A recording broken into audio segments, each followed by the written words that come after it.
galerinha, pois é, agora, né, a massa ela dormiu, aí ó, eu dividi a massa, eu já preparei a massa, eu vou agora passar ela no rolo, ó, no rolo, você tem que ter um rolozinho desse, se não tiver um cilindro, um rolozinho desse, aí, nós fritemos, eu fiz uma metade do, nós fritemos, aí como é que fica, ó, bem crocante, ó, e muito boa.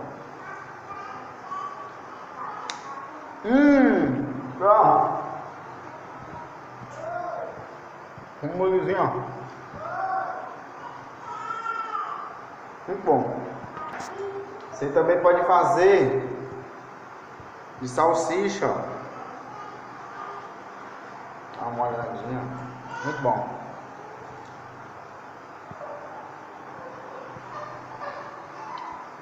Agora eu vou ensinar a vocês. Quando vocês for abrir a massa de vocês na mesa, joga e estica, ó.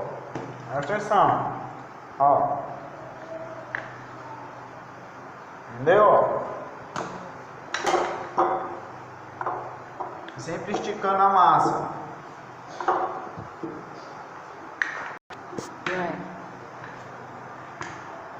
Aí agora, ó, você vai botar aqui, ó. Você vai abrir a massa, botar 4 dedos, ó, e vai puxar, ó. Entendeu? Você pega essa massa, separa, pega aqui, ó.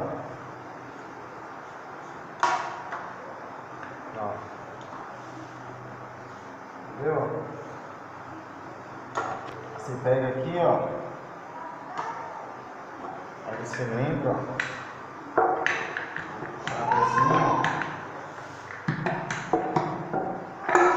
Vamos lá, vamos trabalhar. Você pega aqui, ó, e bota um pouquinho bem aqui no canto, entendeu? Aí puxa, ó, ralada. Aí você pega o garfo, você faz só assim, ó, salsichazinha ralada, você pega o garfo, ó, pronto.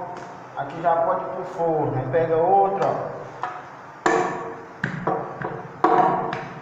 Vai então fazer uma ridazinha, dar um dinheirinho, muito bom. Ó.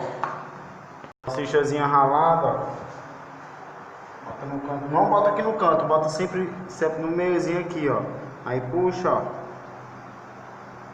Pega o garfo, ó.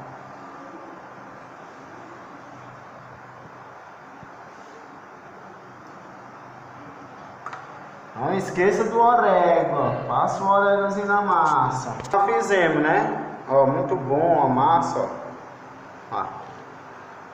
Muito boa mesmo, gostosa. Aí você vai lá, dá um sininho, compartilhe, viu, nosso trabalho. Se inscreva no canal Gesso 3D Fazer com Pedro Furtado. Se inscreve, dá um sininho, e muito bom, ó.